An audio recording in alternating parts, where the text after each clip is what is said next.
Well, great leaders are always surrounded by a great team.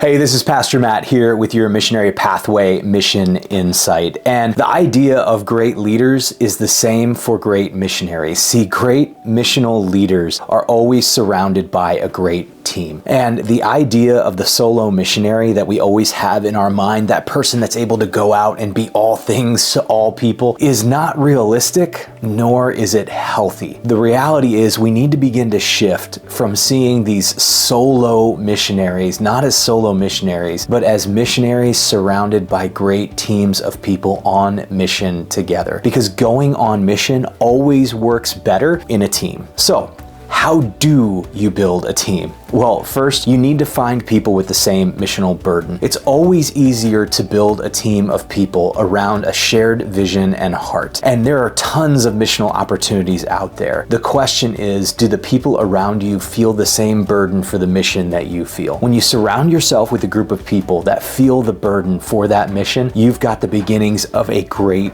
team in place. So find other people that share your missional burden. Second, find people who complement you. You know, one of the biggest mistakes people make when they form teams is they look for a bunch of people who are like them. And while that could be a great group of people to hang out with and have fun with, it kind of creates a lopsided team dynamic when everybody thinks the same way and everybody has the same skill sets. You need people that complement you because we all have strengths and we all have weaknesses. And if we don't have people around us that can complement us in our weaknesses, then the team as a whole is weaker. So surround yourself with people that complement you. That always leads to a stronger team. Next, work with the willing. You know, you can always have this dream team idea in your mind when you're forming a missionary team, but the reality is this: it's hard to get people that aren't willing to work to want to work. So always work with the willing. Don't worry about people that aren't wanting to be on the team or be engaged with the mission you're doing, because the reality is the kingdom of God is much bigger than our one role or spot. And there's going to be different people that have different passions that God has put in their heart to serve a specific purpose in his kingdom. So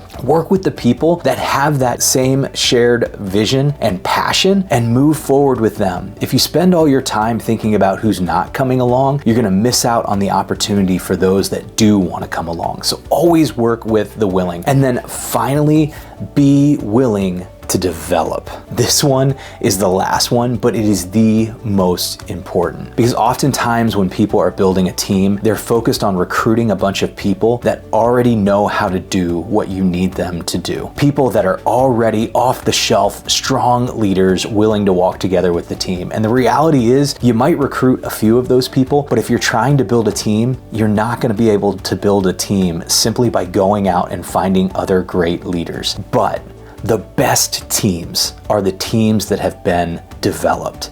See, there's potential in so many people. And if you're willing and able to develop people, you'll find you can build a much stronger, much more cohesive, and much more focused team than you could if you simply had to grab a bunch of people who already knew what they were doing or you already felt like were strong leaders. In fact, that's the gift of building a team. It's being able to develop more missional leaders that can work with your team in a season, and missional leaders that can go out and lead to more missional impact. So the last point, it's the most important point. If you want to be surrounded by a great team, be willing to develop people, because the more you develop people, the better team you'll have. Hey, if you need help with developing, the Kairos Network, we've got great resources to help you develop people. Whether you're looking at developing other missionaries with resources like the Missionary Pathway, which we talk about all the time, or you want to develop other ministry leaders, we have some great resources to help you develop and can help you learn how to develop if you want to learn how to develop people. The bottom line is this: if you want to be a great missional leader, surround yourself with a great team. And if you want a great team, be willing to develop. Hey, if this insight was helpful for you, click like and subscribe and share it out